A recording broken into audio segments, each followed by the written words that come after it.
Muy bien, bueno, ¿cómo están? Llegando este fin de semana largo, al menos tenemos un horizonte de descanso, ¿no? Bueno, si alguien, somos 7 participantes, si ustedes se dan cuenta de alguien que quiere entrar y yo no me estoy dando cuenta, me avisan. Bueno, entonces, ahora tienen que ver la pantalla que yo estoy compartiendo. Em, ¿Lo ven chiquitito o qué? Apareces vos en dos lugares y al Sí, lado la presentación un poco más chiquita. Yo la veo bien, sí, sí, sí, sí. Sí, pero está eso porque bien. intenté no tapar la... Ahí está. Pero esto entonces lo tendría que achicar, qué sé yo. Bueno, sí, se ve la pantalla esta chiquita, medio chicona, ¿no? Pero está bien. Pero se lee. Sí, sí. No sé con el teléfono si se leerá, pero yo lo leo. Con... Bueno, bueno, entonces, vamos. Me está dando trabajo, ¿eh? Perdón, perdón, pero... Persevera y triunfarás, Grace. Sí, sí, sí. Es como que se duplica la pantalla, no sé por qué. Em, bueno, ahí sí.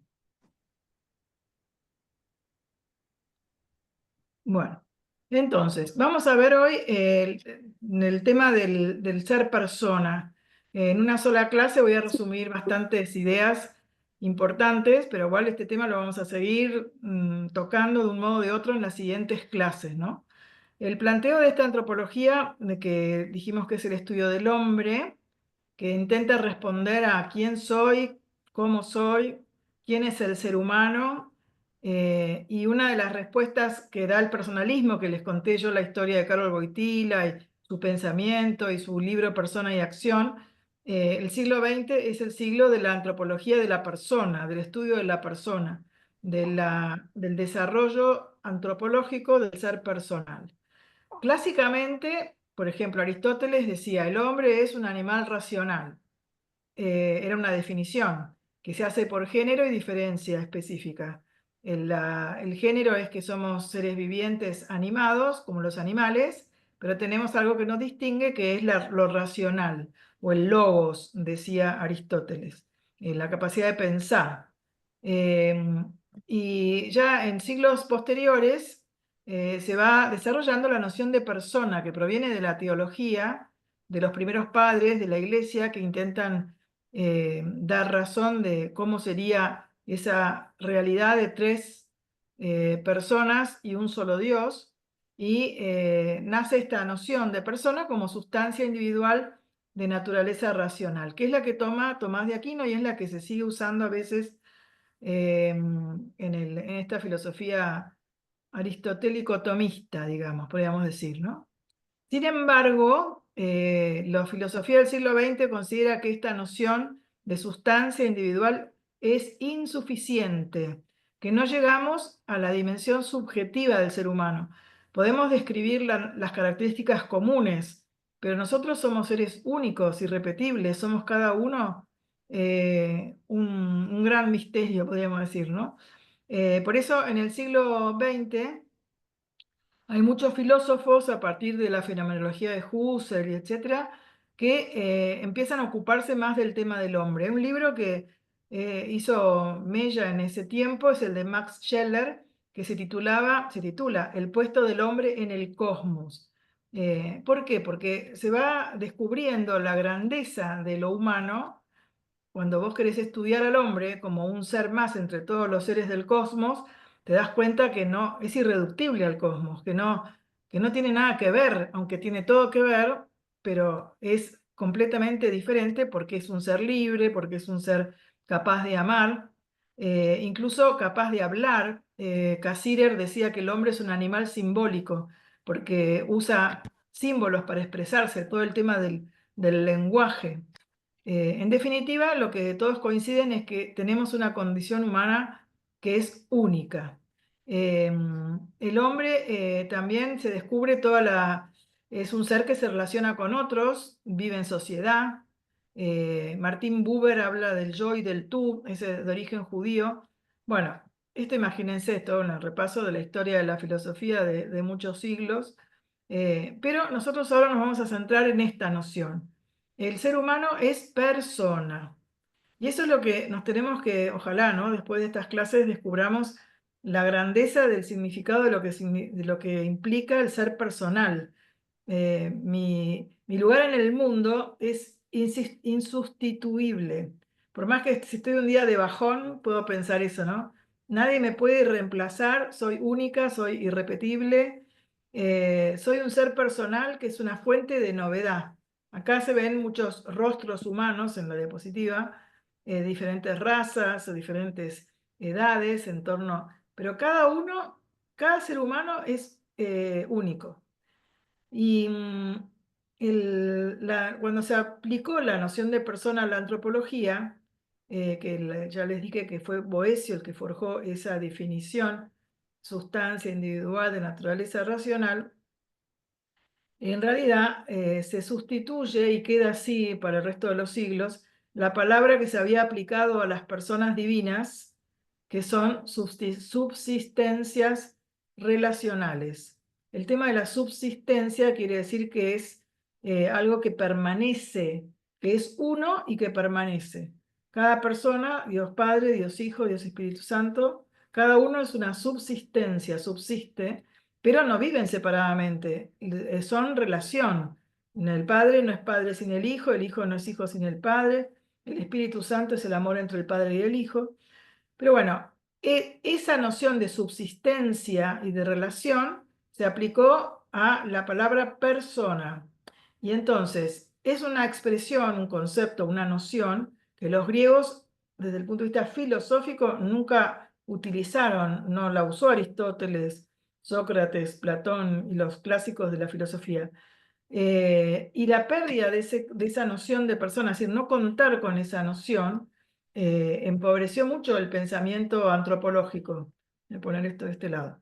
Los griegos clásicos que no conocían esa noción, les faltaba el concepto y el vocablo mismo de persona, dio lugar a bastantes limitaciones del pensamiento aristotélico, que ustedes saben que Santo Tomás toma a Aristóteles, lo perfecciona y toma a todos los autores pasados que pensaron acerca del hombre y de Dios y los va purificando de alguna manera, pero sin embargo, no, digamos, al tomar los conceptos aristotélicos de la metafísica, no llega a ahondar en la dimensión subjetiva de la persona. Eso sucede en el siglo XX. Esto es un cuadro que muestra. ¿Ven el cuadro en la pantalla? ¿Sí? Bueno, era como se estudiaba antropología cuando yo empecé a estudiar esto en la facultad, etcétera. ¿Qué estudiábamos? ¿Cuáles son las capacidades que tiene el ser humano y cuáles son los objetos de las capacidades y para qué sirven? Yo soy un ser, por ejemplo, tengo tendencias que no son puros instintos. Entonces tengo la tendencia, yo quiero, yo amo. También siento emociones o pasiones, tengo atracciones, sentimientos, afectos. Bueno, acá hay una lista, automatismos físicos, reacciones. Estas son las tendencias humanas. También tengo capacidad de conocer acá abajo dice, sentidos externos. Vista, olfato, gusto, tacto. Son los 5 sentidos clásicos. Cada uno tiene su órgano y su dimensión y su objetivo, digamos, a qué apunta. Conocer la vista, percibe los colores, el gusto y las papilas gustativas perciben los sabores y así. Los sentidos internos, que es la memoria, la imaginación. Bueno, yo de esto no quiero que aprendan este cuadro, sino que vean cómo se divide en niveles. Nivel espiritual, el nivel del corazón afectivo, el nivel psíquico anímico y el nivel corporal. Vos te mirás a vos misma y reconoces en vos que sos un ser corporal, que sos un ser sensible, por ahí ahora estás cansada, se te cierran los ojos, puedes tener sueño, no me ofendo. Son las 7 de la tarde de una semana intensa, que se convirtió en una semana de 3 días. Tenés una química cerebral, elementos del psiquismo que te afectan, tenés un alma que es lo que te da la vida, sos un ser vivo, tenés corazón y tenés capacidad de conocer el nivel espiritual o intelectual. El corazón es una realidad que tampoco los clásicos lo desarrollaron con detenimiento. Entonces, la mirada clásica de la filosofía se estudió desde sus facultades, sus objetos, sus actos. No se consideraba la esfera afectiva como una dimensión distinta. Hay un filósofo personalista que se llama von Hildebrand, que vive, ahora escribió muchos libros, mucho de ética, y escribió uno que se llama El Corazón. Y las primeras páginas de ese libro hacen una crítica muy fuerte a la mirada clásica que no concibió filosóficamente hablando, la importancia que tiene el corazón en la vida humana. Nosotros sí conocemos esa importancia porque está en la Biblia. Estuve releyendo ahora hace poco la última encíclica del Papa Francisco, que se llama Dilexit Nos, que es sobre el Sagrado Corazón de Jesús. Bueno, y tiene unas partes buenísimas donde explica esta limitación de no haber concebido filosóficamente esta cuestión del corazón humano. La Biblia entiende por corazón el centro íntimo de la persona, el núcleo, no es solo lo que yo siento, sino todo lo que yo pienso, lo que siento, lo que hago, brota de una centralidad interior profunda, una intimidad de ese yo, que soy yo personal, y que se puede denominar corazón, que es lo más íntimo del ser humano, es el núcleo íntimo del ser humano. Entonces, esta noción así vino un poco por la revelación de la Biblia y después la vida de Jesús que encarna a Dios y que nos muestra el amor del Padre, ¿no? Bueno, entonces, uno de los autores que también, no, perdón, voy a leer lo que dice acá para que no se pierdan. El quién interior, que es el centro unificador y el dueño de sí y de su naturaleza, el autor inteligente y libre de acciones propias, un sujeto con poder de comunicación con todos los seres y las cosas. También nos podemos comunicar con el ser infinito de Dios. Tenemos una interioridad, una intimidad, una espiritualidad, una afectividad, es decir, un quién interior que unifica todo lo que yo soy, ¿no? No soy facultades separadas. Un poco a veces la mirada antropológica de clásica, ¿qué hacía? Era como que diseccionaba a la persona. Yo tengo inteligencia, puedo conocer, tengo voluntad, puedo decidir o puedo querer. Bueno, tengo sentidos, puedo ver, pero en realidad no somos todo eso separado, somos uno solo. Y a veces, por querer distinguir tanto, entonces sí, bueno, el conocimiento sensible, entonces salen los empiristas que dicen, no, el conocimiento sensible es el más importante porque es a partir de los sentidos que conocemos, pero es un caos, es caótico ese conocimiento. Entonces después viene la inteligencia y ordena ese caos. Entonces surgen los a prioristas, los tipo Kant, que creen que tenemos acá en la cabeza una serie de moldes que nos van permitiendo ordenar el caos que nos dan los sentidos. Pero no es así. Yo conozco junto el conocimiento sensible, el conocimiento intelectual en una unidad. Y vos si mirás a los chiquitos cómo van descubriendo el mundo, ¿viste la cara de los chicos cuando miran los bebés? Es impresionante, van descubriendo. Después le ponen un nombre, perro, gato, entienden quién es papá, quién es mamá, quiénes son cada uno de los seres que los rodea, desde el ser más personal, primero la madre, a las cosas, ¿no? Entonces, lo que es importantísimo para el personalismo es mostrar desde distintas dimensiones que yo soy un ser que es un alguien singular, único, que tengo un acto de ser propio, que tengo un nombre propio, y ese nombre propio es el que yo respondo, quién soy. Incluso tengo un origen y tengo un destino. Esto, el que más lo mostró en su vida intelectual y en su vida experiencial fue Viktor Frankl. ¿Se acuerdan que este señor psiquiatra vienés estuvo 5 años en un campo de concentración y escribió un libro que fue un bestseller que se llama El hombre en busca de sentido, que ese libro del hombre en busca de sentido, acá al costado les puse la tapa, ¿lo conocen? Viktor Frankl, El hombre en busca de sentido. Se los recomiendo vivamente, vale la pena leerlo. Se ha editado Herder, ¿no? Millones de ejemplares. Bueno, ese libro de Viktor Frankl, lo que él narra es su experiencia en el campo de concentración, donde él, observando los comportamientos de los presos que están ahí junto con él, descubre que la persona que tiene un sentido para vivir o un amor que le espera, o un deseo de recuperar a alguien a quien perdió al separarse de esa persona amada en el campo de concentración, quien tiene un sentido para seguir viviendo sobrevive, le da fuerza. Eso inventó lo que llaman la logoterapia. Logos es la cabeza, el pensamiento. Distinto al psicoanálisis que penetra en el inconsciente, en la subjetividad y busca ahí los traumas, los recuerdos, lo que vos tapaste de tu vida pasada. En realidad, Víctor Frank dice, no, lo que sana es encontrar una razón o un sentido hasta el mismo sufrimiento, el peor que tuvieron ellos en los campos de concentración, donde dice que él tenía...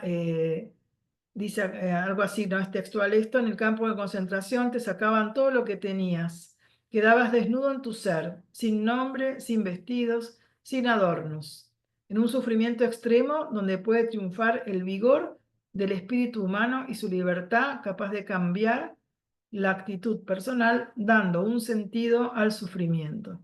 Es un ejemplo como muy extremo. Él dice en una conferencia que dice, nosotros somos la generación que mejor hemos conocido al ser humano, porque lo conocimos en los campos de concentración, donde estaba él solito, porque te sacaban todo, te dejaban desnudo, te sacaban el nombre, te ponían un número, y ahí tenías que sobrevivir, digamos, ¿no? De alguna manera. Bueno, entonces, el tema es el origen, el sentido, la unicidad y la centralidad, el centro unificador que tenemos nosotros en nuestro ser personal, en lo más íntimo de nuestro ser, que algunos llaman ese centro íntimo corazón, pero no se refieren solo al sentimiento, sino al centro íntimo, al núcleo interior, que es el yo. Entonces, para penetrar en este núcleo íntimo, Karol Wojtyla dice que el hombre no es un ser estático, el hombre actúa siempre, es un ser dinámico. Entonces distingue como dos dinamismos en la persona. Por eso escribe su libro, se llama Persona-Acción. Y él dice, persona-acción es un binomio inseparable. Yo leía eso cuando la primera vez lo leí varias veces, porque es difícil. Y yo decía, ¿por qué es un binomio inseparable? ¿Qué quiere decir con esto? Todo el tiempo, ¿no? Repetía eso. Persona-acción. No se puede separar la acción humana de la persona. Y en realidad lo que quiere decir es que yo nazco, desde que nazco soy una persona, un ser personal que me voy a desarrollar y voy a mis capacidades, pero en realidad la acción me va a completar a mí. Yo voy a ser fruto de mis actos, no solo mis actos, pero mis actos me van a ir completando mi ser personal y me van a hacer, por ejemplo, mis actos de generosidad me van a hacer una persona generosa. Mis actos de servicio me van a hacer una persona servicial. Mis actos de olvido de mí me van a hacer una persona abierta a los demás. Bueno, y así, ¿no? Las acciones me van configurando. Y esas acciones, ¿cómo son? Algunas son cosas que me ocurren y que yo no las busco, no las quiero, me pasan. Es algo pasivo, ¿no? Que afectan a mi subjetividad. Pero también hay otras acciones que yo las realizo conscientemente y actúo desde mí mismo, decido y actúo, y esas acciones se pueden resumir en una frase que dice, el hombre actúa. y también resume lo pasivo diciendo algo ocurre en el hombre. Entonces, el hombre no solamente resulta que algo ocurre en mí, esperen que voy a ver si puedo poner ponerme a mí sola. Tum, tum. Ocultar video, mostrar video pequeño. Esto y esto. Voy a hacer así porque esto, para que no me tape. Bueno, entonces, ¿ven ahí el cuadro? Dinamismo de la persona, acción. Algo ocurre en el hombre pasivamente. El hombre actúa cuando produce sus acciones. Pero además de que algo ocurre en mí, eso me pasa todo el tiempo, cosas que me ocurren, que siento, que experimento, eh, la, mm, eso que experimento a veces no lo produzco, yo no quiero, me siento atraída por algo que no me conviene, entonces no es que yo quiero eso, sino que me sucede. Entonces, la persona también, cuando le suceden cosas, experimenta el juicio y es consciente. Entonces, experimenta el juicio que la autoconciencia hace sobre lo que ocurre en él. Yo no solamente, bueno, siento una atracción por algo que no es conveniente, pero a la vez pienso que eso no lo debo hacer o no lo debo permitir o no me debo permitir tener ese sentimiento de rabia, de enojo, de odio, de lo que sea. Lo puedo rechazar, pero lo experimento, me sucede, no soy responsable. ¿Se acuerdan que en moral, cuando estudias catequesis, está la acción, la intención, ¿no? Y el consentimiento? Entonces, puede haber consentimiento o no haber consentimiento cuando algo pasa en mí sin que yo lo origine. Entonces, y a la vez, como tengo juicio moral, hago un juicio sobre lo que me ocurre, ¿no? Pero cuando yo soy causante de algo, me doy cuenta, tengo experiencia de que soy autor y causa de ese acto humano. Yo me doy cuenta, y los chiquitos se dan cuenta, ¿no? ¿Quién hizo tal cosa? Bueno, a veces mienten, o se esconden, o dicen, no, yo no fui, pero bueno, en realidad, interiormente sí tienen experiencia de que fueron ellos los que hicieron eso que por ahí recibe el reproche de la madre. Entonces, al conocerse como sujetos conscientes, tienen experiencia del valor moral de sus acciones, saben que son causa y experimentan la responsabilidad. Eso bastante chiquitos, no solamente cuando tienen uso de razón, no sé, a los 7 años. Mucho antes los chicos, los que van creciendo, se van desarrollando, se dan cuenta, tienen conciencia de sus acciones, porque además los padres les enseñan que algo que está compartir, hacer acciones buenas, otras acciones que no son tan buenas. Bueno, por eso la persona se hace responsable de su realización y de su crecimiento humano. Bueno, esto que es un cuadro que muestra los dinamismos de la persona, en realidad es una mirada novedosa sobre la persona, porque está mirando a una persona que actúa, a una persona dinámica, a una persona que se autocompleta a sí misma, a una persona que se tiene que hacer responsable de su propio crecimiento, de sus virtudes, de sus hábitos buenos. Por eso tiene que trabajar sobre sí misma de alguna manera y en todos los niveles. Entonces, ¿qué dice Carol Wojtyla? Que nosotros tenemos una estructura personal que tiene 3 niveles. Eso es parecido a los clásicos, ¿no? Tenemos una sensibilidad espontánea, una subjetividad, soma es cuerpo, somato vegetativa, donde en general las acciones que se realizan en mi cuerpo son reactivos. Yo tampoco puedo ahora decir, no, el proceso digestivo, me hacen un estudio del corazón y sentido, shh, y yo no siento todo el tiempo eso, pero mi sangre está circulando y está haciendo ese ruido, podemos decir, ¿no? Esa que los aparatos captan cuando se hacen estudios, ¿no? Tengo un proceso digestivo que a veces me duele la panza, ¿no? Como algo externo, pero ¿se entiende este nivel de la persona que compartimos con los demás seres vivientes del cosmos, ¿no? La sensibilidad como espontánea. Lo que pasa es que es una sensibilidad espontánea a los valores, o sea, las plantas no pueden captar valores. los captan los seres humanos.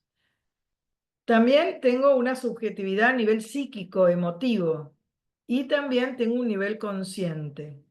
Esos niveles o dimensiones que por ahí antes se estudiaban con los sentidos externos, los sentidos internos, la memoria, la imaginación, la inteligencia, cuál es el acto de cada uno, se diseccionaba, ¿no? Lo que dice Carol Wojtyla, que todo eso es mi estructura personal que requiere un trabajo de integración. La palabra integrar la usa mucho en Amor y Responsabilidad, diciendo que en realidad la persona es una. La persona esquizofrénica está desintegrada, o la persona que tiene alguna enfermedad psíquica. En general, la enfermedad psíquica tiene que ver con una desarmonía, una desintegración interior de los niveles. O la persona que está, por ejemplo, que come, no puede parar de comer, tiene una enfermedad de la comida, digamos, o al revés, no come nada y se pone anoréxica. Pero todo eso puede tener una causa psíquica, emotiva. La verdad que es complejo el ser humano, tenemos una estructura compleja, muchos niveles, y a veces se desarmoniza. Y la tarea educativa lo que tiene que hacer sobre uno mismo, ¿no? Es integrar el nivel consciente, traer a la conciencia las cosas y actuar con libertad, pero sabiendo lo que me pasa y a la vez trascendiendo lo que me pasa. Nosotros hacemos acciones trascendentes, en el sentido que le damos, ¿qué quiere decir eso? Que le damos un sentido, que no solamente que llegamos a Dios y a la eternidad, sino trascendemos en el entorno, en la familia, en los amigos. Entonces, ese trabajo de integración se expresa en un acto integrado hacia afuera, en un acto trascendente, pero también deja en mí, cada acción que yo realizo deja en mí como una huella. Fíjense, ¿se acuerdan las imágenes que están ahora en la pantalla que son de Intensamente? Que describe todas las emociones. Ahí están, son geniales los dibujitos, ¿no? Cómo muestran la que está deprimida y triste, alegre y contenta siempre, bueno, etc. Entonces, esa dimensión de la persona últimamente se está como revalorizando más, les enseñan a los chicos en los colegios a expresar sus emociones, a decir si están alegres, tristes, analizar eso que les pasa. Hay una valoración positiva de ese dinamismo, lo que había un psicólogo que llamaba la esfera afectiva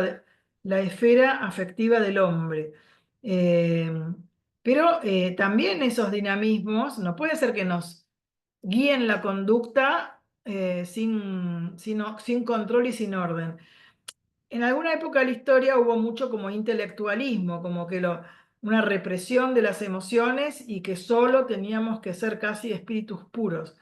¿Se acuerdan? San José María decía que no somos espíritus angélicos, que tenemos corazón, y él decía, tenemos un solo corazón para amar a nuestros padres y a nuestros amigos y a Dios. Y quizás personas mayores que se habían educado en otra mentalidad no ponían el corazón en el trato con Dios o pensaban que no era necesario lo afectivo en cierto modo no tiene que dominarte lo afectivo, pero poner el corazón sí.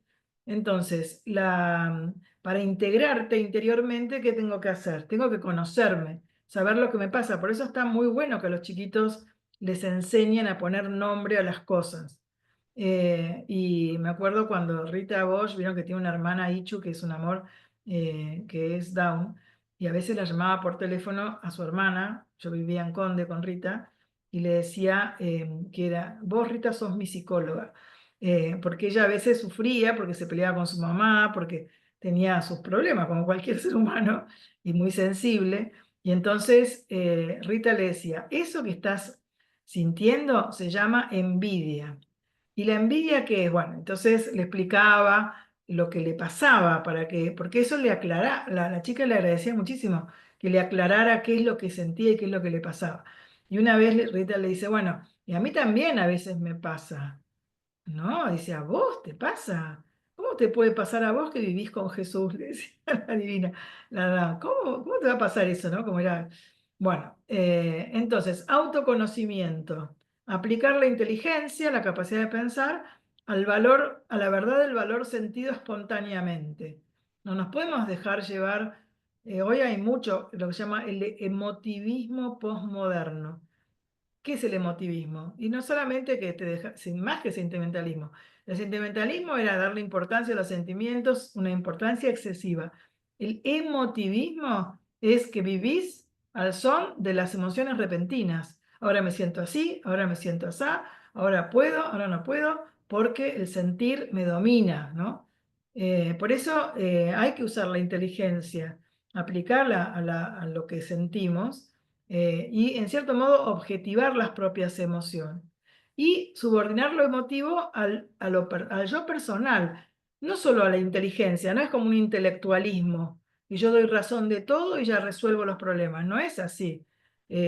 Objetivar las cosas está muy bien, pero después lo que importa es tu corazón, tu intimidad, tu yo interior, tu subjetividad, quién sos vos, volver al interior tuyo para adueñarte de tu libertad. Esa es la libertad interior, que integra todos los niveles y los eleva a esa decisión personal. Y en general conviene intentar actuar elevando todo lo afectivo al nivel del yo libre, el yo que es fuente, eje, centro que gobierna las emociones. Hay gente que no le gusta esto de que gobernemos las emociones. No, te tenés que dejar llevar. Si vos sentís esa atracción, ¿qué te importa? No sé, que sea casado, que sea no sé qué, que vos estés así. Dejate llevar y viví la vida y sé feliz, ¿no? Bueno, nosotros pensamos que podemos ser felices, pero integrando toda nuestra persona en una unidad de ser yo misma en todo momento, una unidad de vida también, ¿no? Pero que se integre y que sea como la fuente, el eje, el centro, y ser yo quien gobierno las emociones, no quien las reprimo, no quien las niego, no quien las quito, porque las emociones son valiosas y es bueno sentir, no es que esté mal, ¿no? Ahora, no podemos vivir dirigiendo la vida por el puro sentir, ese es el punto, ¿no? Por eso tenemos un yo que es el que en el nivel consciente, acá hay unas representaciones, ¿no? Pero bueno, esto es lo que quiere hacer el transhumanismo, ponernos unos chips en la cabeza. Resulta que ahora, después de ahora que estamos con la inteligencia artificial y todo eso, ¿no? Parece que te van a poner un chip y de repente voy a salir hablando en inglés y me pondrán otro chip y voy a poder no sé qué hacer, ¿no?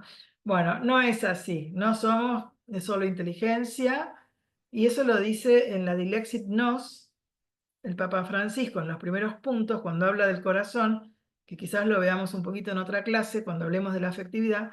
La inteligencia artificial demuestra que, bueno, utilizando algunas coordenadas, puede haber modos de pensar o de resolver las cosas que sea previsible, pero lo que no se puede sustituir nunca es el yo interior, el corazón de la persona. No el corazón en el sentido solo afecto, sino la interioridad de la persona, el ser personal que es cada uno, que está ese núcleo íntimo que nos hace capaces de amar, ¿no? No solamente de pensar. Bueno, acá está de vuelta los tres niveles que distingue Wojtyla, que, lo que constituyen lo que él llama, usa mucho la palabra estructura. En el fondo, estructura personal, es decir, todas las dimensiones de una estructura. No soy un ser unitario, todo da lo mismo, todo al mismo nivel, no, pero tenemos que integrar toda esa estructura, armonizarla para desarrollar nuestro propio yo. Por eso integración y trascendencia es tan importante para el desarrollo, el crecimiento de la persona. Bueno, entonces, en definitiva, eh, ¿con qué nos quedamos de lo que fuimos viendo, de las respuestas que se dan al quién soy yo, a la definición de animal racional, de sustancia individual, etcétera? En realidad, vamos a ir ahí, decimos que no se puede definir así simplemente la persona, porque es muy rica la persona, tiene muchas dimensiones el ser humano. No podemos reducirlo a una sola dimensión. Entonces, más que definir, lo que hace la actual filosofía es describir, podemos decir, ¿no? No es sustancia individual de naturaleza racional. Esa es una definición filosófica clásica que es insuficiente y que no me dice tanto de quién soy. Entonces, acá hay unas descripciones que hace Wojtyla en Amor y Responsabilidad, que no es una definición, sino una descripción. Yo soy un centro de interioridad cognoscente, es decir, capaz de conocer, y amante, capaz de amar. Un centro de interioridad, eso es muy importante. El animal no tiene intimidad, no tiene interioridad, no tiene un dentro de donde surge lo nuevo, no es creativo, no es original, es un ser más de la especie, sí, por ahí es mi mascota y yo la quiero mucho y cuando yo llego se pone contento y me reconoce, sí, todo lo que quiera, pero no tiene un centro de intimidad, no tiene un centro de interioridad, no es capaz de conocer como es el hombre, capaz de pensar, ni es capaz de amar con la capacidad humana de amar, sí, puede sentir atracción por su dueño que le da de comer o porque lo acaricia también. Entonces, ¿yo qué soy? Soy un sujeto, no soy un objeto, no soy una cosa, no soy un ser más del cosmos, sino soy un sujeto humano con interioridad, como dijimos antes, y capaz de autodeterminación. ¿Qué quiere decir eso? Que no me dejo llevar por los instintos sin más. Por ejemplo, un animal que come al tiburón, que se come al ser humano. No se puede comer 10 seres humanos seguidos, no lo hace, porque él come uno y ya se sació y ya no come más. Entonces, nosotros los seres humanos somos los que no tenemos límite para un lado o para el otro y que tenemos que estar buscando la virtud, porque somos libres, somos sujetos libres y somos capaces de elegir nuestro fin, elegir lo que vamos a obrar. Podemos ser, como se dice, tener autoposesión. ¿Qué quiere decir eso? Ser dueña de mí misma. Si yo soy dueña de mí misma, eh, entonces me puedo dar. Si la persona no es dueña de sí, no se podrá entregar a nadie. Si se deja llevar solo desmembradamente por sus emociones, por sus sentires, por sus pasiones, no se hace dueña de sí y no se puede entregar. Por eso, para poder entregarnos, tenemos que poseernos. Por eso yo soy un sujeto único, irrepetible, libre. Eso es capaz de autodeterminación. Libre. La libertad no es solo poder elegir entre este camino y este otro, o entre un chocolate y un bombón o un helado. No sé, no es solo elección entre cosas, sino que es mucho más profunda la libertad. Me autodetermino, me hago a mí misma, decido los actos que voy a hacer y me realizo a mí misma. Por eso soy capaz de autoposesión, de autogobierno y experimento una responsabilidad, el deber de realizarme como persona. Esto es en la educación súper importante, que cada uno de los alumnos asuma la responsabilidad de crecer, de aprender, de ser mejor, ser en la vida. Algunos chiquitos vos le preguntás qué querés ser cuando sea grande. No, todavía no sé. Pero bueno, a medida que crecemos tenemos que ir sabiendo quién queremos ser, qué queremos dejar a los demás, cómo nos gustaría que los demás nos vean, porque nosotros queremos hacernos de un modo que sea un servicio, por ejemplo, a la sociedad, a la familia. Entonces, también somos seres trascendentes. Tenemos emociones, tenemos un cuerpo que también de repente, ¿no? te tira para abajo, en el sentido que te cansás, hay que descansar, hay que dormir lo necesario, etcétera, pero trascendemos ese nivel eh, por los valores. Miren, los mártires, los primeros siglos de la iglesia, dieron la vida por su fe, cosa que podemos hacer una huelga de hambre. ¿Vos viste alguna vez un perro que haga una huelga de hambre? No sé. La huelga de hambre es un acto voluntario que va en contra del instinto de supervivencia y de la necesidad de alimentarse por un motivo trascendente superior, que es la libertad de los presos, no sé, en Cuba. Por eso trascendemos el nivel psicosomático o psicoemotivo, el físico, nos dirigimos hacia valores que nos atraen, en un libro que se llama Memoria e Identidad. Mirá, me estaba fallando la memoria, pero se llama Memoria e Identidad, de Juan Pablo II. Él hace una definición, de ahí yo extraigo una definición, una descripción de lo que son los valores, que a mí me encantó. Y dice, los valores son esas luces que brillan cada vez con mayor intensidad. Los valores son esas luces que brillan cada vez con mayor intensidad a medida que uno se trabaja a sí mismo. Bueno, esto él me habla muchísimo de ese trabajo sobre uno mismo, porque para poder ver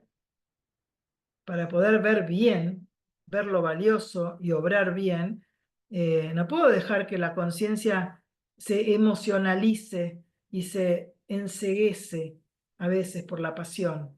La gente que obra el mal a veces se deja llevar por la pasión, ya sea una pasión desordenada de un supuesto amor o una pasión desordenada de ira, de venganza, de odio, tipo el conde de Montecristo, ¿no? Que planea toda su venganza. En realidad, la persona que se deja llevar por eso no está poseyéndose a sí misma, aunque esté haciendo un acto voluntario de vengarse, porque no está pudiendo ver el valor de lo que quiere hacer. ¿Por qué no ve el valor? Porque tiene tanto odio, tanta bronca, tanto resentimiento, que eso le obnubila la conciencia. Y la conciencia entonces a veces no reprocha para que uno evite hacer un acto o para después para que se arrepienta. Cuando se limpia y se purifica la conciencia, se puede ver la verdad, ver los valores limpios, digamos, ¿no? Por eso me encantó esa definición, porque dice, o esa descripción, que son esas luces que brillan cada vez con mayor intensidad a medida que uno se trabaja a sí mismo. No podés descubrir los valores simplemente dejándote llevar, porque te podés equivocar mucho, ¿no? En la valoración. ¿Vieron cuando los chicos jóvenes, la adolescente se enamora, le pone al chico que le gusta todos los valores? Piensa que es así, que es asá, que es inteligente, que es desenvuelto, que es simpático, que no sé cuánto, y le aplica no lo conoce todavía, no tiene ni idea por ahí, pero ella supone que tiene esos valores. Por eso le atrae. Si no tuviera valores, no te atraería. Pero los valores tienen que ser verdaderos, tienen que ser reales, tienen que estar en la persona. Por ejemplo, con la virtud, ¿no? Entonces, a veces la atracción se produce por una apariencia. Después hay que comprobar que esa apariencia condice con la interioridad de esa persona.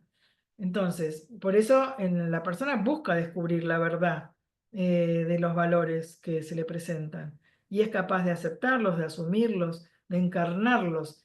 Esas son las virtudes, que son los valores que se interiorizan y se encarnan en la vida, en la acción. Ser sincero, no ser generoso, ser servicial. Son virtudes que son habilidades, hábitos que se adquieren cuando uno descubre el valor de eso, lo experimenta, y entonces lo quiere poner en práctica, los asume voluntariamente, aunque a veces te puede costar, ¿no? Bueno, por eso la persona, lo de ser un alguien, ese pronombre personal, dice mucho, mucho esa sola palabra. Soy alguien, no una cosa, soy un ser que cambia en el tiempo, ¿no? Miren, este cuadrito que están viendo en la pantalla es la descripción de lo que Yepes Storr llama las notas fenomenológicas. Es como una descripción de las notas que describen por fuera, digamos, podés percibir de cada persona, de vos, de mí, de cada uno. Primero tenemos un nombre propio, ¿no? ¿Somos un varón o somos una mujer? Eso es lo que primero se percibe cuando conozco a alguien. Soy un quién. ¿Quién es? ¿Quién viene? Cuando escuchás los pasos y decís, me parece que viene fulano, ¿no? Es un alguien, no algo. Bueno, esa que soy yo con mi nombre propio, que soy mujer, que soy un quién, soy hija. Y cada una de ustedes puede decir de sí misma eso. Todos tenemos filiación, todos los seres humanos somos hijos. A veces no conocen a sus padres biológicos, ¿no? No sé, un chico que sea adoptado, por ejemplo, pero todos venimos de algún lado, ¿no? O sea, no nacimos del repollo, como dices, ¿no? Tenemos el tema de la filiación con nuestros padres es característica, ¿no? De nuestra vida. Me acuerdo un filósofo en un congreso que hablaba muchísimo del ombligo humano. Yo decía, ¿dónde va este con este divague que está diciendo del ombligo? Claro, lo que él venía a decir es que si tenemos ombligo es porque tuvimos el cordón umbilical que está en el seno materno, es decir, venimos de alguien, alguien nos acogió en su seno, no sé cómo. Bueno, son modos humanos de pensar, bueno, ¿quién es el hombre? Es alguien que siempre es hijo. Podés no casarte y no ser marido, o no ser mujer, o no ser esposa y esposo. Podés no tener hermanos, pero no podés no ser hijo. Todo ser humano es hijo. Vive una relación de filiación. Además, nosotros sabemos que somos hijos de Dios. Y ahí apoyamos toda nuestra vida cristiana en la filiación. Soy hija de Dios. Eso es muy importante para la vida espiritual, pero también para la vida personal es importante tener un padre y una madre. El carpintero que trabaja acá, que tuvo un accidente hace poco, y bueno, una serie de desgracias, ahora se le murió el papá, que lo abandonó a los 4 años, vivía en el sur, en Neuquén, y se murió ahí solo. Entonces, obviamente, el chico quería, el señor, este, no es tan chico, pero quería viajar, a ocuparse de la muerte de su padre, de los restos de su padre, etcétera. Bueno, y la madre, que separada, digamos, de papá, que la abandonó el papá cuando el chiquito tenía 4 años, nada, no lo podía ayudar económicamente. Bueno, empezó a mover cielo y tierra para conseguirle plata para viajar a Neuquén. Bueno, una relación de filiación bastante dura porque el papá lo abandonó y sin embargo sigue siendo su papá. Y él le decía a su madre, es mi papá, yo tengo que ir, ¿no? Bueno, la importancia la búsqueda a veces de los chicos adoptados o no sé, que viven en un orfanato, lo que sea, por saber de dónde viene, cuáles son sus raíces, cuál es su origen biológico. Bueno, entonces, ese ser que soy yo, que tengo un nombre propio, que soy varón o mujer, que tengo unos padres, un padre y una madre, realizo en el tiempo mi biografía. Vieron que a veces se escriben cuentos de animales que son como biografías del animal, pero el animal no tiene biografía, él no es consciente de su vida, ni va teniendo recuerdos y previendo el futuro. Es una manera de hacer atractiva la figura del perrito, que los chicos les gusta, pero en realidad el que tiene biografía es el ser humano, siempre en desarrollo en el tiempo en el ¿qué se desarrolla? El yo, la subjetividad. Yo como persona me voy haciendo cada vez más, me voy conociendo y me voy haciendo dueña de mí misma, voy descubriendo mi cuerpo, descubro como un ser corporal, espacial, que se manifiesta a través del cuerpo, de las acciones y del lenguaje. Vieron que hay gente que es muy poco expresiva, que es muy cerrada. Hay una película esa inglesa, del inglés, no me acuerdo del nombre, pero que vos en un momento te da, decí algo, decí lo que sentís, porque son tan ingleses y tan duros y tan incapaces de manifestar lo que sienten, que te pone casi nerviosa, ¿no? Bueno, hay distintos temperamentos, modos de ser, personas más cerradas, personas más abiertas, pero el cuerpo siempre manifiesta, a veces, bueno, los que analizan el lenguaje gestual, dice mucho más a veces que lo que digo con las palabras. Yo puedo decir, no, yo estoy re contenta y me pongo así, no, y estoy re contenta, nadie me cree. Es como que tiene que coincidir el gesto con, a veces, hoy estaba muerta de frío, vino alguien y, ¿qué te pasa? ¿Estás enferma? No, le digo, tengo frío, me voy a ir a cambiar. Me fui y me puse un suéter, porque vieron que ahora vamos del calor al frío, con grados muy variados, ¿no? Bueno, entonces el cuerpo le está diciendo, yo no dije nada, pero esa persona me preguntó si yo me sentía mal, estaba enferma, porque estaba medio friolenta, ¿no? Pero algo dice tu cuerpo, tu gesto o tu expresión, ¿no? Bueno, y a veces ese yo subjetivo es único, irrepetible, inasible, nadie me puede reemplazar, incomunicable en la identidad. Yo puedo contarte, puedo abrirte mi alma, te puedo decir muchas cosas con palabras o con gestos o con el llanto o con un abrazo, pero lo más íntimo de cada persona, su identidad, es incomunicable. Yo soy yo y él es él, y el tú es el tú. Por más que haya en donde hay mayor comunión de amor, ustedes saben bien, es en el matrimonio donde son un solo cuerpo, se hacen un solo cuerpo y cada vez una unidad mayor, pero sigue siendo cada uno una identidad diferente, ¿no? Una subjetividad libre. A la vez, dice Yepes que somos una subjetividad dinámica, usa la palabra fontanal, que es una palabra la fuente que sale todo el tiempo agua y nueva, creadora, dialogante y capaz de dar. Es decir, somos incomunicables en la identidad, pero podemos dialogar con los demás y darnos a los demás y dar cosas a los demás. Y es bueno ser una persona comunicativa, ¿no? Que intenta, bueno, entonces, les voy a volver a leer acá las notas.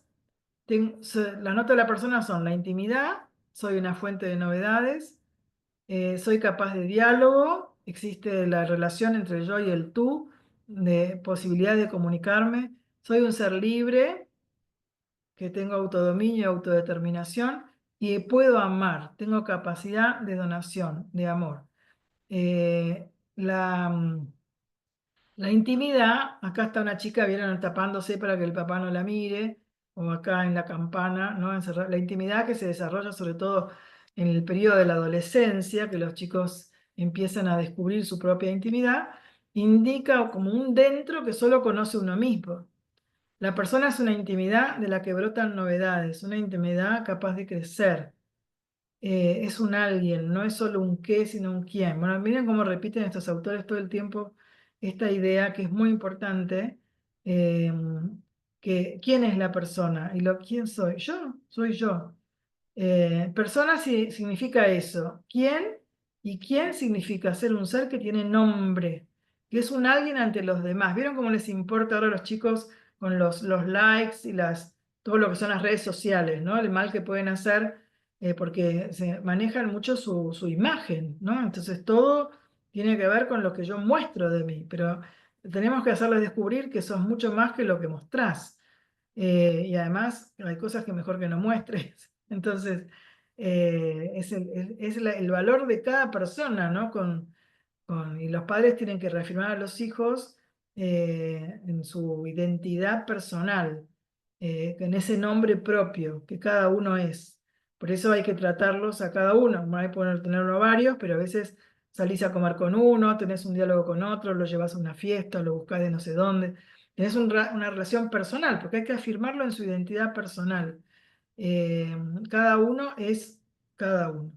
Es importantísimo el nombre propio, ¿no? O el apelativo, eh, que es lo que me hace ser alguien ante los demás. ¿Vieron que ahora le preguntás a un chico, ¿y vos cómo te llamás? Pipi, Tete, no te dice nada, ¿no? Y no quiere saber, ubicar el nombre, no sé, la familia de la que proviene, a qué colegio fue, no sé, empieza a preguntar, a hacer preguntas.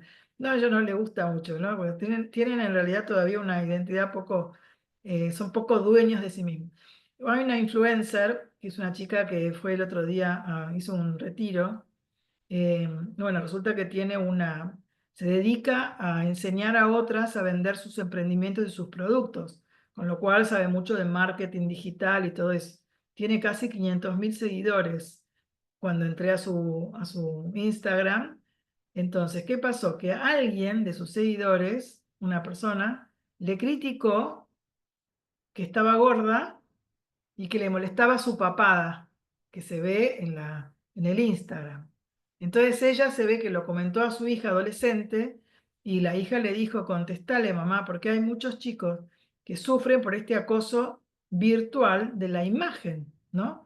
Era horrible lo que le decía la otra, porque parecía que era una crítica sincera, pero en realidad se estaba fijando en el aspecto exterior y criticando porque le sugiere hacer régimen y le sugiere esa usuaria que la mira, si no querés mirarla, no la mires más, pero que le pretendía que se vaya a operar de la papada y que haga régimen, ¿no? Pero era un modo. Entonces, esta puso en su Instagram una contestación a la mujer que le hizo bullying, en definitiva, ¿no? Como diciéndole, ¿no? Lo mal que hacen dando esas opiniones acerca de la apariencia de los demás, que a ella no le pasa nada, pero que a otra persona más vulnerable le puede hacer mucho daño, bueno, etcétera. Re valiente y re orgullosa la hija adolescente que le dijo que hiciera eso, ¿no? Pero bueno, entonces, el aspecto físico no es lo más importante. A la vez, sí que es un reflejo del ser personal. Hay gente que tiene deficiencias físicas y sin embargo vos no mirás eso porque mirás a la persona, su mirada, su gesto, su simpatía.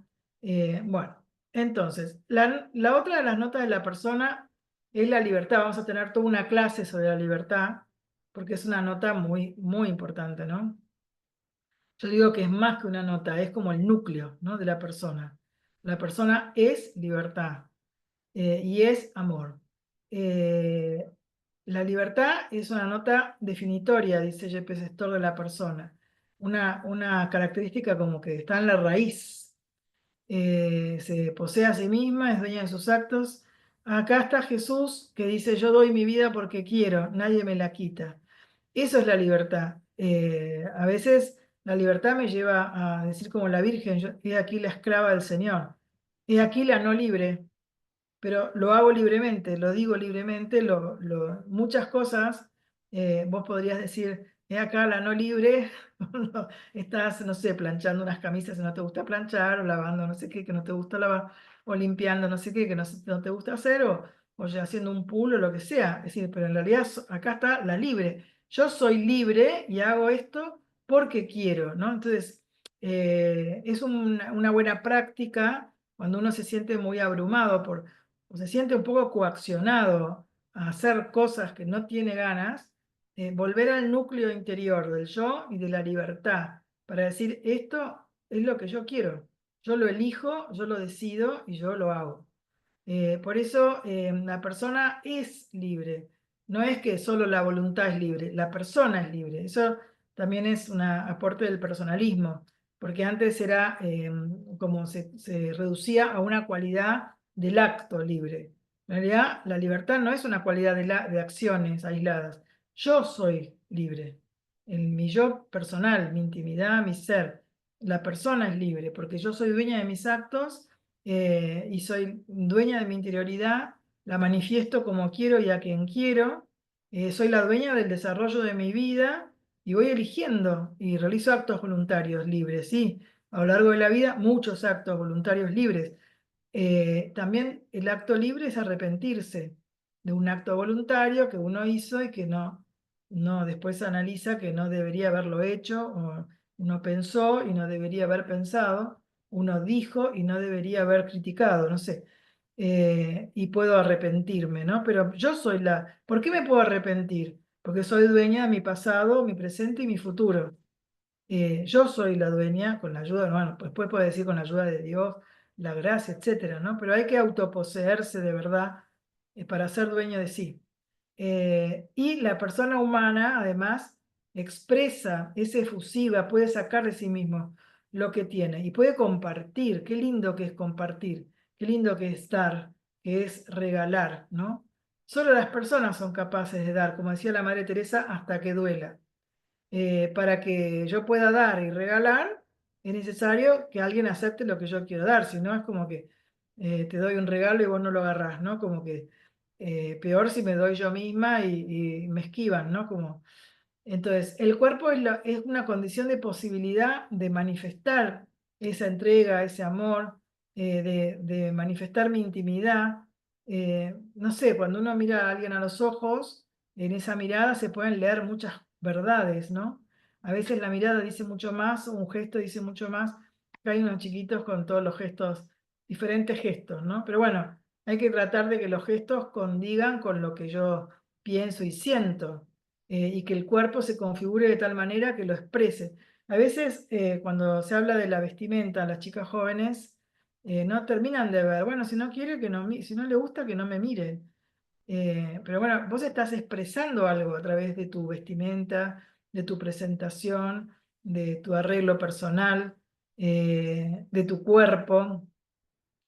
Estás expresando algo. Entonces, no da lo mismo, no da todo lo mismo.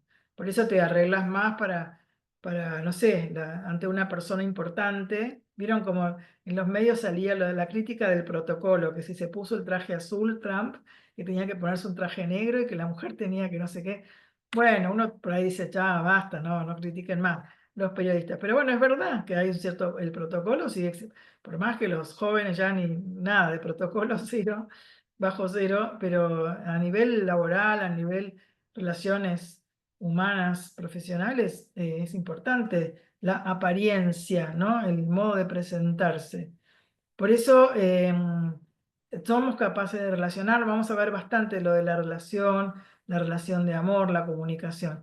Pero miren este dibujito, ¿no? Miren todos los medios que tenemos de comunicación digital. Lo que hay que ver es cuánto se comunica a nivel digital, ¿no? ¿Cómo es la comunicación digital?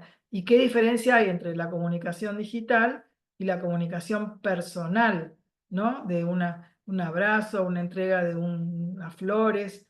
No es lo mismo decir, a mí a veces me cansa, ¿no? El feliz cumpleaños digital. Al menos, no sé, mandemos un mensaje de voz, pero feliz cumpleaños, que lo pases bien, que no sé qué, que no sé cuánto. 80.000 personas, porque claro, la digitalidad te permite comunicarte con cientos de personas.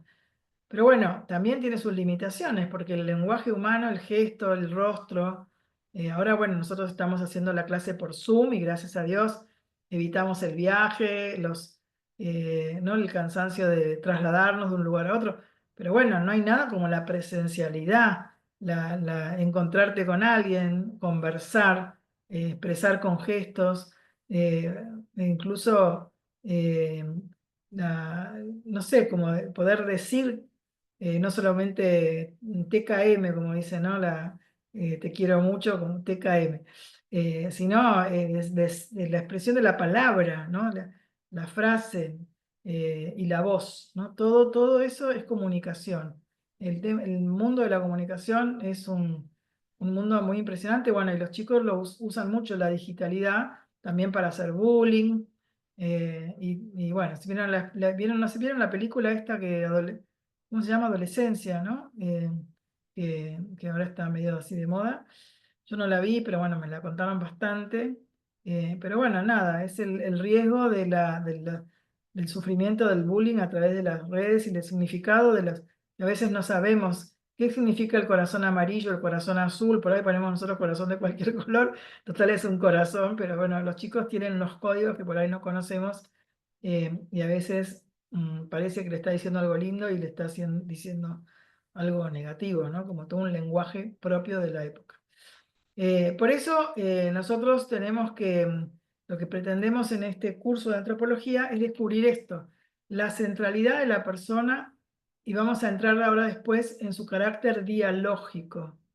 La persona, voy a leer lo que puse acá en la diapositiva. El hombre es una realidad tan rica que solo se puede conocer a base de la mirada de distintos ángulos. Tratar de relacionar entre sí los distintos rasgos de su persona y su comportamiento que al observarlo se nos pone por delante, ¿no? Una de las consecuencias más relevantes del planteo personalista es la importancia que en él adquiere el carácter dialógico de la persona, elemento esencial en el proceso educativo. ¿Qué quiere decir esto? Que la persona es diálogo. Día 2. Logos, razón. No existe la persona aislada. No existe la persona sola. Por la fe sabemos que estamos creados a imagen de Dios, imagen y semejanza de Dios, y Dios es comunión de personas, comunión de amor. No es un Dios solitario, no es un Dios que represente la soledad. No, por eso nos hizo varón y mujer, para que nuestra vida complementaria de la dualidad humana, de la feminidad y la masculinidad, complete esa mirada de comunión de amor que se da en el matrimonio y en la familia. Pero la centralidad de la persona no es la persona sola, la persona aislada. A veces tenés que estudiar primero el sujeto humano y después cómo son las relaciones humanas y distintos tipos de relaciones. Vamos a ir viendo algo de la relacionalidad de la persona. Hoy está bastante presente la discusión de si está bien decir que la persona es relación.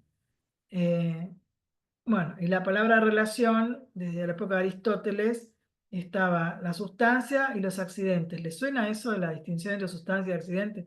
Y dentro de los accidentes, le ocuparon espacio, el color, etcétera, y la relación, era un accidente. Entonces, la relación en teología no es un accidente, porque Dios es relación de padre a hijo, relación de filiación al padre y relación de amor. Entonces, el tema de la relación es un tema, decía el padre Raúl Lancetti, que el estudio de la Trinidad no era geometría celestial, en el sentido de que el Padre procede del Hijo, el Hijo procede no sé qué, no, el Hijo procede del Padre, el amor, el Espíritu Santo, la inspiración, qué sé yo, como parecía que todos se estudian las relaciones trinitarias, pero no es geometría divina. Lo que hay es una comunión de amor, relaciones de amor. Y los hombres somos seres, se decía antes, sociales. Bueno, somos seres relacionales porque somos hijos, porque podemos ser padres espirituales o materialmente, dar la vida, y además no podemos vivir sin amigos, necesitamos compartir la vida, incluso el ser que nace más indefenso. Los animales por ahí salen de la barriga de la mamá, el caballo, y ya se para así, empieza. El chico, si lo dejas, se muere, ¿no? Como que necesita un cuidado mayor eh, que cualquier animal, digamos, ¿no? Para desarrollarse. Es más débil el ser humano, pero tiene una potencialidad mucho más grande que cualquier animal. Por eso la tarea fundamental de la persona humana, en la que se tiene que hacer responsable, es constituir su yo, su personalidad moral, hacerse a sí mismo. ¿Vieron? El término que usa Wojtyla es la autorrealización. Bueno, pero es verdad que sola no me autorrealizo, me realizo con la educación que recibí de mis padres, con la educación que recibo del colegio, con mis vínculos. Pero yo tengo que hacer los propios y desarrollarlos, por eso es autorrealización. La autorrealización es una conquista que se hace en el tiempo, dice Wojtyla, mediante tus acciones, tus elecciones, tus decisiones libres y autodeterminantes. Por eso decimos que la persona, y esto es lo que más me gusta a mí, que soy educadora, es un ser educable. A los animales se los adiestra, a las personas se las educa, no es lo mismo. El otro día contaba Pili de cuando estuvo ahora en Inglaterra, que una de las señoras, todas tienen perritos o tienen mascotas, y que había uno que llegó con un perrito y le daba órdenes y el perrito era increíble, todo le hacía caso. E incluso le puso la comida delante y el perrito se quedó así hasta que le dijo, eat. Cuando le dijo, eat, come, el perrito comió. Bueno, bárbaro, está re que te ha adiestrado, ¿no? En cambio ahora a los niños le ponen toda la comida y dicen que tienen que agarrar con la mano, se ensucian todo. No sé bien qué metodología es esa educativa para que aprendan a comer. Hay cosas que se ponen, modos que se ponen de moda, como dejarlos descalzos para que tengan contacto con el piso. Bueno, vos ves que se van repitiendo esos comportamientos de madres jóvenes, pero bueno, en definitiva, al chico hay que educarlo, hay que enseñarle, hay que mostrarle modelos para que imite y hay que darle indicaciones para que aprenda, ¿no? Y eso es la educación, y es una relación entre dos sujetos. Y nosotros educamos, pero también aprendemos al educar. Los chicos nos enseñan, me acuerdo Vicky Vicu me contaba cosas que la corregía su hijo, no sé si era Andresito, no, mamá, no sé qué, no hagas tal cosa. Bueno, a veces los chicos nos educan y los adolescentes ni te cuento, ya no nos educan cariñosamente, sino que nos critican y nos dicen bastantes verdades, hay que aprovechar. Pero bueno, el conocimiento de la propia identidad, la conciencia de uno mismo, se alcanza a través de la relación con los demás, los padres, los educadores, lo que se llama la intersubjetividad. Y es tan importante eso, alcanzar eso, pero también es importante para los educadores afirmar, aprobar, ahora se habla mucho de la asertividad, ¿no? O la psicología positiva. Bueno, para no formar chicos acomplejados. Yo no los veo nada acomplejados a los niños de hoy en día, los veo, son increíbles, ¿no? Casi que se sienten autosuficientes, pero nosotros tenemos que seguir aprendiendo, ¿no? A cómo ayudar a modular mi carácter y el de los demás. Y después mucho el idioma, las costumbres, todo lo que se vive en el ambiente, la cultura, los valores comunes, todo eso es educación. Por eso el gran temor con el aparatito del celular, ¿no? Donde pueden meterse en un mundo que nosotros no conocemos. Bueno, creo que vamos a ir dejando por acá. Y, y nada, ¿quieren preguntar algo, comentar algo, decir algo? ¿Entendieron lo que fui explicando? ¿Sí? Ponete la voz, Vicu, o Estela. Muy bueno, ¿eh? ¿Sí? ¿Se entiende? Sí. Bueno, mi primer libro se llama, que fue el de la tesis de la facultad, era La autorrealización según el personalismo de Carol Wojtyla. Entonces, cuando yo agarré Persona y Acción, el índice, el director de tesis era el padre Danilo.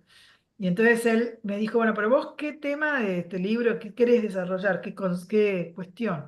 Y yo fui al índice y busqué la autorrealización, porque claro, ser educadora era lo que más me interesaba, cómo explica este tema de cómo uno se realiza a sí mismo. Y algunas personas te dicen, bueno, pero en realidad no es solo autorrealización, porque es con los demás. Es verdad, pero son las dos cosas, porque vos en las relaciones con los demás, para que esas sean relaciones educativas, que te ayuden a crecer, que te hagan mejor persona, vos tenés que apropiarte de lo bueno de alguna manera, atender, escuchar el entorno, y bueno, uno toda la vida hasta la muerte va a seguir aprendiendo, ¿no? Siempre San José María decía que nosotros nunca ya estamos formados, podemos decir yo ya estoy formada.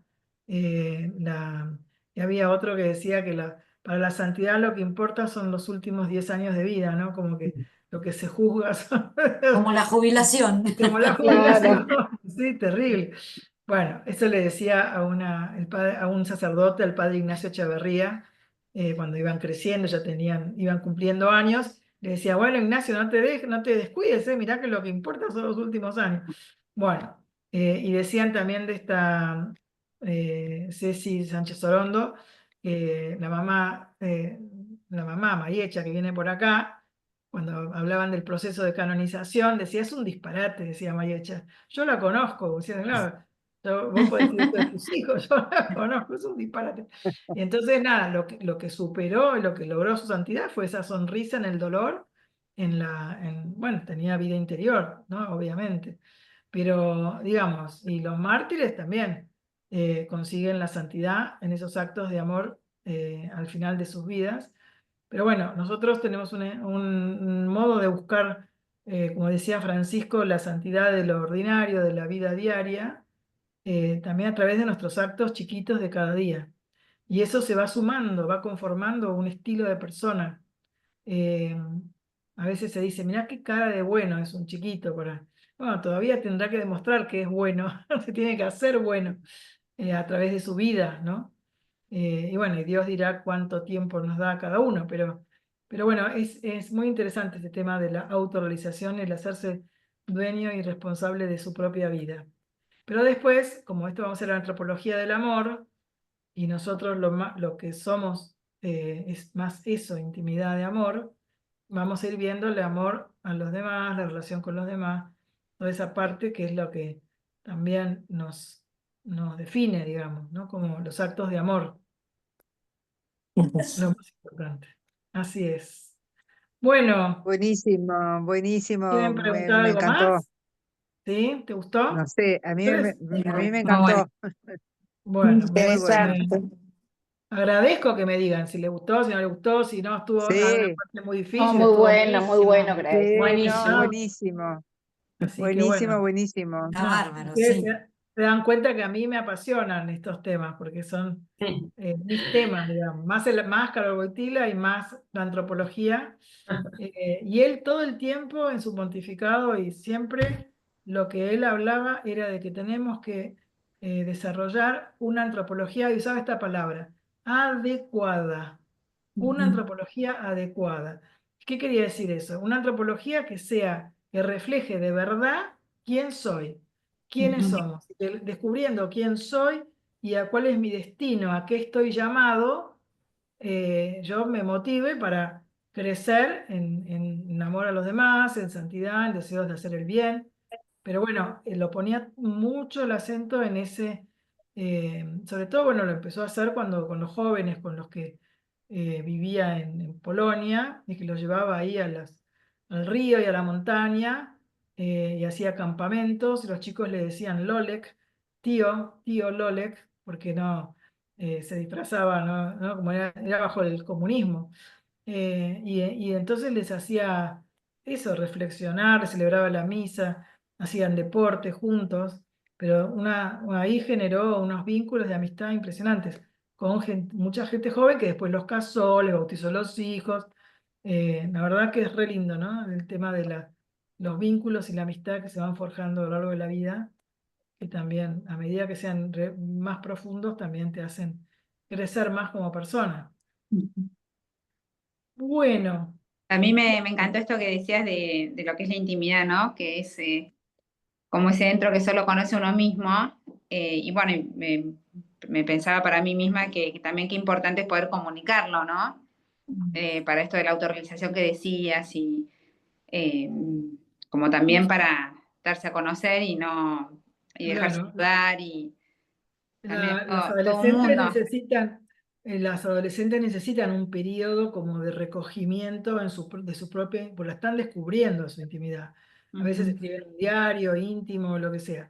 Pero es bueno también que vayan aprendiendo qué es lo que hay que comunicar de la intimidad y a quién, Claro, claro.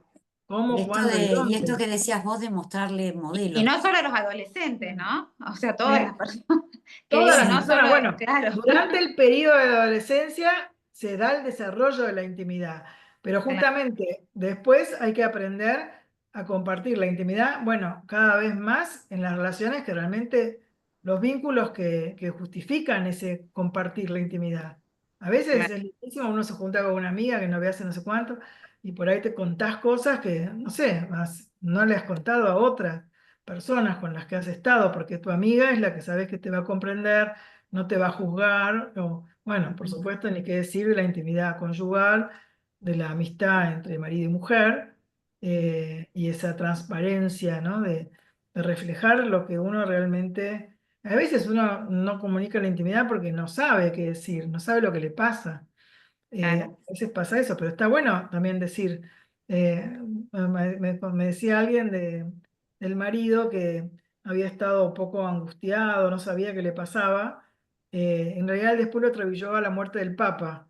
En realidad ella sabe que él tiene otros problemas que seguramente eso lo tenían angustiado, ¿no? Es decir, a veces la persona no reconoce lo que le pasa en la intimidad y la persona que quiere lo ayuda a reconocerlo, ¿no? Pero sí, es muy importante la capacidad de comunicar lo profundo. Y hoy, que en este mundo así más líquido, más superficial, tan acelerado, a veces se pierde un poco esos vínculos más profundos de compartir, también en familia, con los hermanos, con los amigos. Bueno, es muy importante, Vicu, sí, lo de la intimidad y de cómo abrir la intimidad a quién y cómo, ¿no? Así es. Bueno, chicas, Bueno, Grace, gracias. Bueno, son Bueno, todas muchas mujeres gracias, ahora. Me Grace. parece que no sé gracias. este iPhone de quién Muchas es, pero gracias. nada, nos vemos Buenísimo. la próxima y les voy a Genial. mandar Sí, la grabación. Buenísimo, Bárbaro. Grace. buenísimo. Gracias, Muchísimas Grace. gracias. No, de nada. Gracias. Voy a Gracias. dejar de grabar. Gracias. Muchas A ver. gracias. No, de nada. Gracias a Chau, ustedes por chau. estar. ¿Cuándo Chao, chao. calculás que será la próxima? Y lo tengo ahí en el cuadrito. A ver, ahí detuve la Ah, grabación. no, yo para ir viendo, porque